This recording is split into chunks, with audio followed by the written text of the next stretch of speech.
You're listening to How I Sell, a podcast built for early career sales professionals.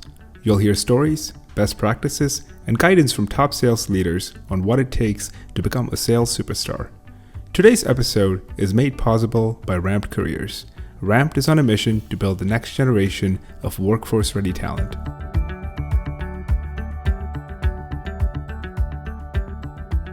Everyone, joining us today is Lauren Hodson, Director of Sales at Vena Solutions. Thank you, Lauren, for joining us today. Thank you for having me. I'm excited to be here. Of course, pleasure is ours.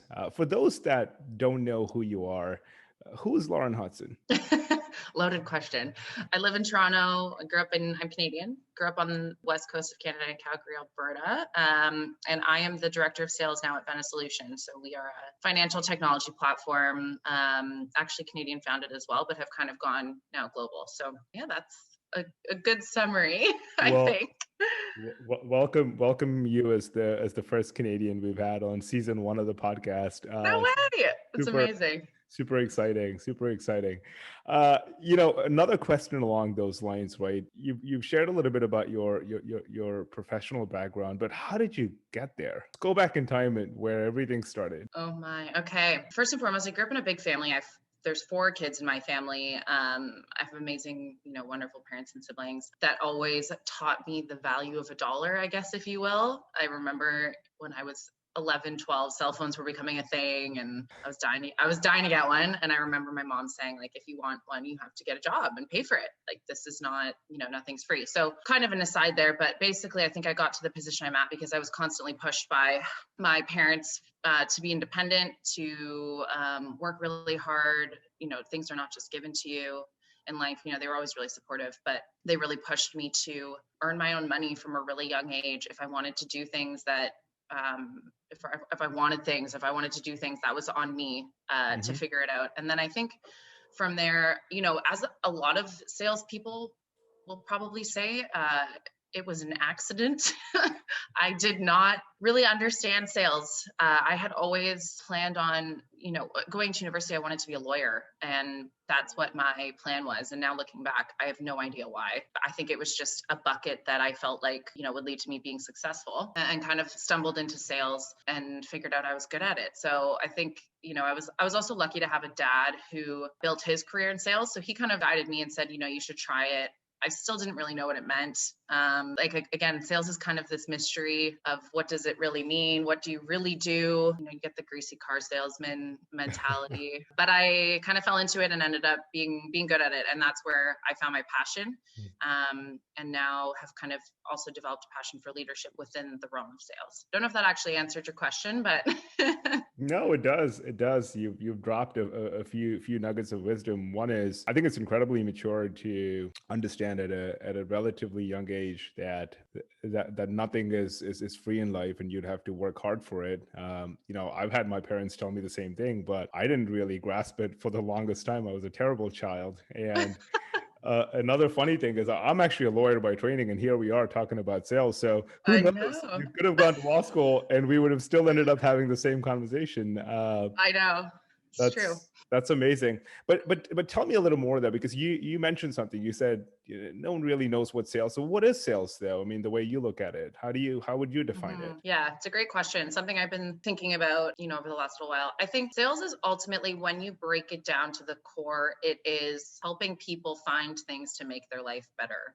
And that for me was an important revelation, because even going into sales, I felt like, is this an important enough job? Am I making a difference in the world? Like, kind of questions that were leading me to wondering if I was in the right career path. And I think that really is what it is. There are so many different options in the sales world of companies you can work for and products available. And there are so many niche challenges that there are different products to solve for. And I think that's really what sales is. You're trying to help people find something that's going to make their life better. And, I particularly work with the finance world. So, finance teams, CFOs, et cetera. And the product we sell genuinely does improve their life, and it improves their company. And that's when you realize the importance of the sales role to the economy and to the world, is because you are driving the economy. You are helping people to find a product or a service that's going to make their lives better, and ultimately boosting their business. as well. So at the core of it, I think that's what it is. It's really helping people find something that they need. Yeah, it's interesting that you bring that up. And I say that because you've shifted the frame of reference from sales is, something that an organization needs to do to unload its product or service onto the market, and changed the perspective and almost made it kind of prospect centric and customer centric. And that's a really interesting perspective to have. I think folks that are kind of starting out their careers often don't think about it in those lines, right? Because you have the realistic pressures of having to book a certain number of meetings or hit a certain number, a certain dollar target. And I think you kind of lose context of the customer in the process. You're just trying to desperately hit Yeah. some revenue goal. When did this click for you though? Like, was this something that you developed recently? Is this something you picked up early? How did you arrive at this conclusion? Yeah, no, that's a great question. I think I spent a lot of time thinking about it because I did kind of have a moment of doubt, I guess, in my sales career. And I was talking to my dad and saying, like, I'm not sure that I'm making enough of a difference, or I don't know. I was, having those conversations, and he kind of said, well, no, you're contributing to the economy, and you are, that's your way to contribute to the world. And then kind of moving from there, I started to realize in my daily conversations, when I was a BDR, when I was an account executive, the product that I was selling had a lot of value. And then I started to take pride in understanding that I'm not calling them to make money. Yes, if I make money as a byproduct, great. I'm calling them because I have a valuable product that's going to help them be successful and going to help their business flourish. And I think as soon as I started to realize that I was calling them with value, and that they should take the time to listen because this is going to help improve their business. Obviously, sometimes you still get hung up on, and people are going to be assholes, and that's just the world. Yeah. But once you start to take pride in what you sell, I think if people can tell, I think they start to realize that, you're not calling them, begging them for time. You're calling them saying, this is worth your time. And if you're good at your job, you should listen to me. And I'm sure your prospects and your customers kind of value that perspective of yours, because in some ways it might very well define how you sell, if you have that context or that perspective in mind. But you mentioned that at one point professionally you started to question whether sales is for you.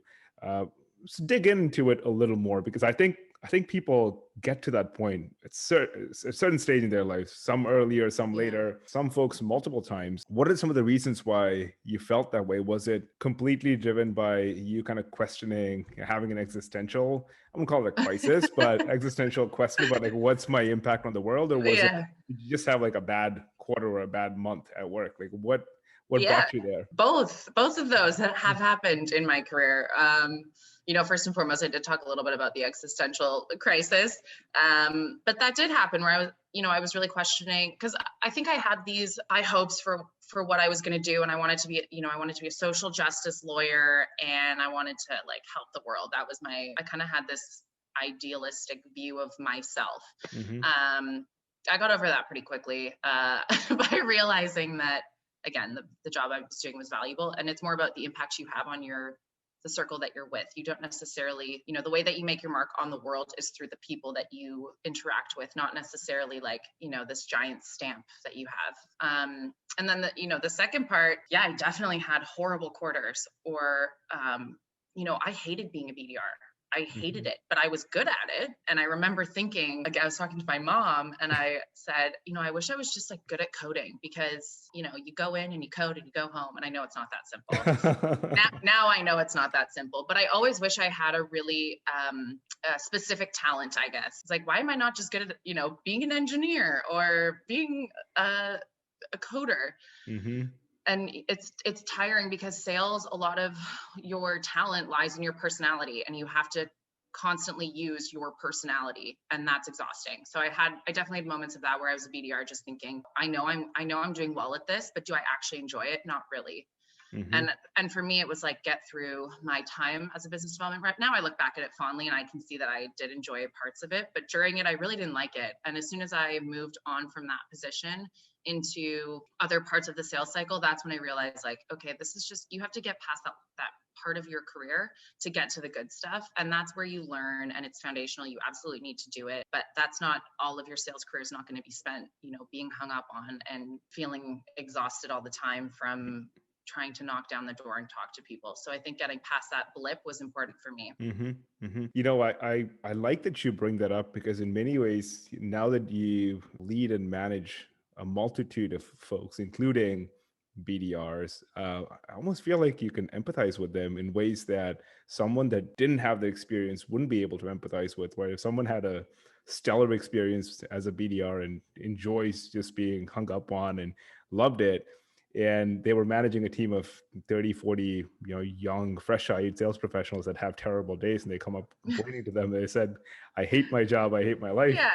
Feel like you can empathize with them a little bit. I was actually having a conversation with someone yesterday, and had a terrible 2 months in a row new job, and is contemplating quitting sales and saying, I'm just going to go be a product manager because this is not worth it, right? Because the challenge is, and I'd love to kind of pick your thoughts on it, and tell me how you mentor or coach when people come to you because I didn't quite know what to say. So this person comes up, and they've been successful so far, and up until you get your first job, you measure success by grades that you get in college, or let's see, some social status that you have because you have a great Instagram profile. But you find other ways of coming up with self-worth, right? But the second you get a job, your self-worth is defined by, do you hit your numbers, and are you recognized by your boss and your coworkers? The problem with sales is if you don't hit your numbers, it's kind of hard, right? And it's especially taxing for early career folks because they don't have a benchmark. This is new, and it's a shock to their system. So my question to you is, when folks come up to you and they bring up these challenges and they're at the cusp of wanting to quit sales, like, what do you tell them? Has this happened before? Have your reps come to you with just big questions like, I don't know what I'm doing with my life? And so it's oftentimes like the best reps who worry the most because they want to be the best and they have this desire for perfection, which is never going to happen in sales. You're definitely never going to be perfect. And it's interesting because I think in my role, so I was, prior to my current position as director of sales, I was director of business development. So I was working exclusively with business development reps. And, by the time that I left that position, I had 48 business development reps on that team. And you get the whole gamut with a team that size. And I think having conversations when people are earlier in their careers, it's about understanding, are you quitting because you're tired and maybe you had a bad day, or are you wanting to quit because you actually feel like you're not in the right role? And I think with sales, you can sort of, in that first year, stick it out, try and stick it out, spend your year, I would say. And also, there's so many things that go into that, because if you're not at the right company and you don't have the right support, you might not be, able to see whether sales is for you or not. And I had my very first job was a really small company. I was in a sales role, but I had no management. We had no technology. We had no training. I was literally like calling 1-800 numbers, trying to get in touch with the VP at Starbucks, like just ridiculous. Now looking back, it was completely impossible to do the job. So when I came to my current company as a business development rep, it was for me to test my chops and see whether I had what it took with the right support and the right company and a good product to see if I, was actually good at sales. So I would say, make sure that you're at the right company, that you have a manager who supports you, that you have the right enablement, and then stick it out for that year. And you're going to go through battles, mental exhaustion. If it's not for you though, it's not for you. And that's something I try to, uncover with business development reps who are in their first or second job. It's usually their first sales job. They probably haven't identified whether sales is for them or not. And I try to encourage them to understand that if after 6, 9, 12 months, you are really not, you've tried everything you can, you've put in every piece of effort that you have, and you're not finding success, then it's okay. If sales isn't for you, there's kind of this, once you're in sales, you sort of feel this like, oh my God, I have to be good, and it's my fault I'm not good. And sometimes it's just not for you. So I'd say there's sort of two paths there. One is, if it's not for you and you're early on and you're fresh out of university, maybe you want to consider a different path, and it's okay to identify that and move on. And then the other path is just, you're going to have really bad days. I almost quit. Well, I shouldn't say I almost quit. I thought about quitting a lot in my first year. And I'd go to the bathroom and have a little cry and then come back to my desk. Yeah. Because it's tiring. It's really hard. So I think you have to push through it. That was a bit of a ramble there, but hopefully. No, it wasn't. It makes so much sense. Thank you for keeping it real, because see, the challenge is someone will look you up on LinkedIn, and all they see is just success after success. This person has made it, right? And no one really knows about the ups and downs, and that it's normal to have a bad day or a bad week or a bad month, and Mhm. it's normal to feel like maybe it's not for me. And if you Yeah, feel that way, here are some things that you can do.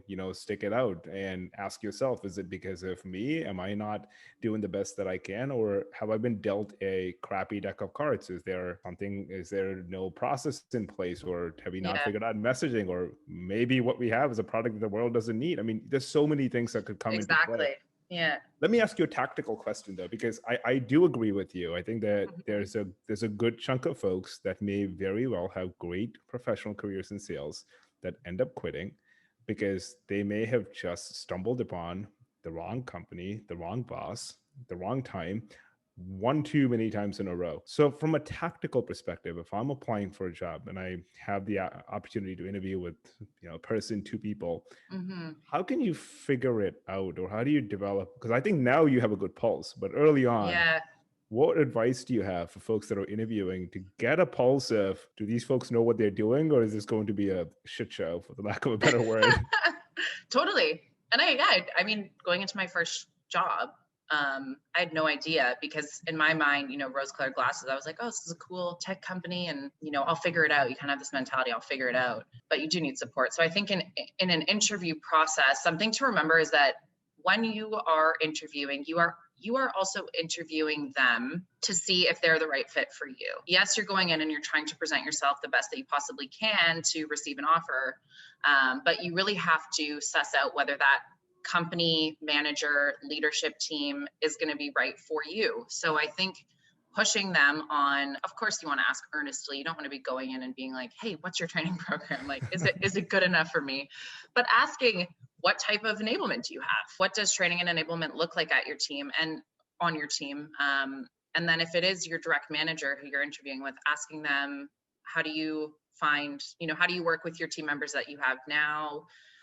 What type of structure do you follow as a leader for them? And those things can help you identify whether they've thought about it or not. I think you can quickly poke holes if they're like, oh, training and enablement. We have a 2-week onboarding program and you'll be good. It's kind of, then you wonder, they really care about ongoing support and enablement. And that's where you start to poke holes. So I think it sounds really simple, but just asking questions around it, you can identify whether it's something that they think about often and whether they have a well thought out answer and whether it's genuine. No, that makes sense. One of the things that I've started suggesting folks do is, reach out to other SDRs, BDRs, and talk to them. That's a great idea. Send them a note, say, hey, how are you doing? Because you're right. The challenge is that you kind of have to maintain a balance, right? If you ask too many questions, you come off as too inquisitive. You don't want to shoot yourself in the foot. Yeah. But then on the other hand, I'm thinking, man, if you're like a, SDR manager or a director level person and you're offended because a 20-something-year-old is asking questions to determine whether they're going to have a meaningful shot to succeed, it's on you. I mean, Yeah. I don't know. I struggle with that a little bit. I want to ask people, I want to tell these folks that, we train and we say, just ask these questions. It's okay. And Yeah. you can be polite about it, right? Put it on you. Say, I want to be really successful. Yeah. But Exactly. I know nothing about selling to CFOs, right? Yeah. How would I learn? Like, well, how has your best rep learned? Yeah. How have you taught them? Right. And I think what you said about talking to a BDR who works at the company, that's something we used to do in our interview process, would be 15 minutes with a BDR, not a team lead, not a manager, not, but someone who's actually in the position. Maybe they've only been there for 3 or 4 months. Mm-hmm. And we would get them 15 minutes to spend in a room, no one else is in there. They can talk candidly. And because we also wanted people coming onto our team to understand the challenges that you're going to face, and that we're in a really fast growing tech company and it's ever evolving. So I think that's something that you could ask in the interview process is, I would love to speak to someone who's, doing the job. Is there any opportunity for me to have that conversation, or just reach out to them on your own on LinkedIn? Mm-hmm. No, I think that's great advice. And one of the things that I've been wanting to ask you is it looks like you give respect where it's due to good training, good onboarding, and I've seen that from what I see online. Can you share a little more about what the hallmarks are of a good onboarding and training program? Tough question. I mean, I think it has to be very practical. For me personally, I find that a lot of training and onboarding is quite philosophical, and you do like a personality test and all that stuff is good to know. Yeah. But really, like, how do you do the job? What do I do on day one? How do I start? Because that's, I think, the gap that's missing with a lot of sales training programs, is that you go through this whole, 2 to 3 week, 4 week onboarding program, and then you start on day one and you don't know how to log into Salesforce, and you don't know how to create a report. And those things have to be ingrained in the onboarding program alongside your value messaging and where you fit in the market and your origin story. That has to all be kind of amalgamated into one. Mm-hmm. So for me, practicality is really important in everything that I do. When I started to build out the onboarding program at Vena, that was something that I found was a gap. We didn't have a practical training program. Mm-hmm. We had great training on where we came from, why our product came to be, a lot of the value. I understood the value of our product, but I didn't know how to I didn't know how to do a cold call Mm-hmm. on my first day. So that's where, for me, I started to find that gap, and then started building it out myself. Give me a sample of a cold call. What is Mm-hmm. an objection that we get? How do you create a report in Salesforce? And how do you target accounts? Which accounts do you pick out of 1,000? Those types of things are really important. That's actually super helpful. I think folks sometimes focus too much on the theoretical and not on the practical, or too much on the practical without any context. One of the challenging pieces is, I think, and I'd love to kind of hear your thoughts on it, is selling into buyers that I think are a little more complex than, because some products are fairly straightforward. Like I feel like, email automation, you can sell customer success software maybe, but once you start selling into the CFOs of the world, the CIOs of the world, right? I mean, most folks don't know what FP&A is, right? But then you're tasked with selling, What? they don't. I know. Or maybe it's just me. That'd be. No, I never heard the term in my life before I started at Vena, so I get it. But then how would you incorporate that into part of your training, is just some level functional, knowledge drop on, hey, this is what, in plain English, what FP&A means. Is that part of the equation? 100%. And that was a huge part of a gap in the training that I found, was like, what pains do these people experience every day? We're selling the software, but like, what does their world look like without it? And why is that so bad? So I think building a lot of empathy for your customer is crucial, because if you don't have that, you have no drive. Again, it comes back to helping people find products that are going to improve their lives. If you don't know what pain they're experiencing today that you're going to solve for, and not only just the pain they're experiencing, but thinking about, like, oh my God, imagine if that was your job and you're spending in the product we're selling hours and hours and hours auditing Excel spreadsheets and copying and pasting and being so scared that you made a mistake. Those, really putting yourself in their position and thinking about what that would feel like helps you, again, understand the value of what you're selling and feel good about trying to have those conversations. So that's a huge component. And that was we kind of had these like 4 pillars of training. And one of the pillars was understanding our customer and their world before, even talking about what we do. Mm-hmm. Mm-hmm.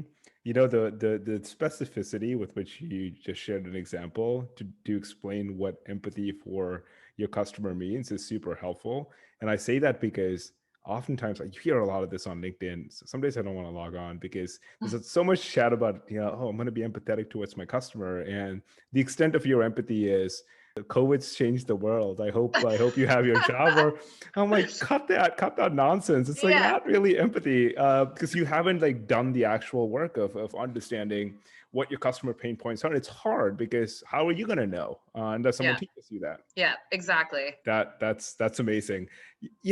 So much is changing in sales. I think even 5 years ago, the way you sell, core philosophies, core concepts aside, the way you sell is changing.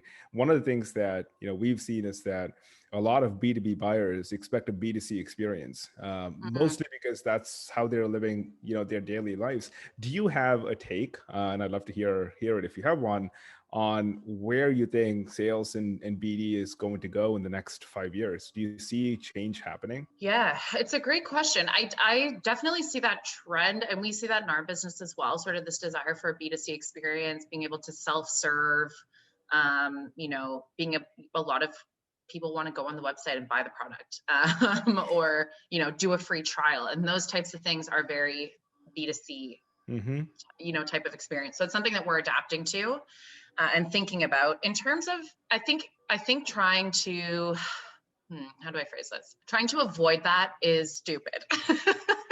For lack of a better word. I'm like, how can I say this in a more intelligent way? But I can't. Trying to avoid the natural evolution of the world and the industry that you're in and your profession is just, it's completely unavoidable. And if you don't embrace it, you're going to fall behind. So I think looking at the way things are moving, understanding how that's going to benefit your profession and how you can kind of evolve within that is important. I don't think we're ever going to lose the human part of sales personally, which maybe I'm out to lunch, but from what I see every day, people are still buying from people. They want to trust you. They want to understand that you're, a good person, and this good person is saying this product is good, and I trust this person specifically. You can read as many reviews on a website as you want, but I think everybody still has the desire to talk to a human. Even, think about calling into a customer support line and you get the operator and you're clicking through like 40 buttons. Half the time I'm just clicking 0. I'm like, give me a human, because I know that they can solve my problem. And you want that contact. So from my perspective, I don't think we're going to lose that element. And I think sales professionals will always be a critical part of creating trust and building value. But I certainly see that products are going to have to evolve to be a balance between B2B and have some B2C elements, if that makes sense. Yeah, no, that makes sense. And I think I share your sentiment there. Definitely think that there's going to be the need for some human interaction intervention. I do think that a lot of product awareness is now built through marketing, and the actual process of getting it from awareness to purchase is where you're going to need, some or more human intervention. It's unlikely. It happens sometimes, but I'm not sure if it's very likely for someone, sitting next to their phone and they get a phone call and that's when they learn about for the first time. It's very difficult, right? Because people's immediate instinct would be to go online and do some research. And I think it's all good for awareness, but to your point, tailoring it to your problem at that specific point of time and moving from awareness to purchase certainly seems like something that, a human being is probably better equipped to deal with. Thanks for that perspective. Well, I'll ask you one last question to be respectful of your time. And this is one of our favorite questions. If you could go back in time and met a version of yourself, it's 6.5, 7 years ago, with everything that you've learned, what would one piece of advice be that you'd give yourself? And you can only give yourself one piece of advice, and you have to go back and go forward in time. Good question. Okay, I would say, professionally, personally, I'd say the ombre trend in your hair is going to go out of style and go Professionally, I would say keep focusing on the job you're doing today and your success will come. I was a person who was very focused on being promoted, moving up, and I had to quickly learn that. I think I did quickly learn this, but if I could give myself a piece of advice on my first day at my first job, it would be that, because it took me 2 or 3 years to realize if you're chasing a promotion, it's not going to happen. The day that you focus on the job you're doing and do it really well, you will naturally progress. And that's kind of when I would say that was a turning point in my career, was being like, okay, I'm a business development rep today. Let me be the absolute best at this. And that is when my career actually started to take off. That's incredible. Thank you for that practical piece of advice. I think especially for folks that are in sales, a lot of them are competitive. And with that comes some level of ambition and looking 2 steps beyond. To some extent, I feel that I've been there. I still do. Yeah. I still have to remind myself, like, it's good to have in the back of your head. I think it does show ambition and you want to have a goal, but don't let it control your day to day. Yeah. No, this is super helpful. And again, thank you for sharing some very practical advice on what folks can do to, ask the right questions during an interview process. Really love that. This is very helpful. Appreciate you being generous with your time, and I'm sure all of our listeners will get some great value out of listening to this. Thanks for having me. It was a fun conversation. Yeah, likewise. Thanks, Manoj.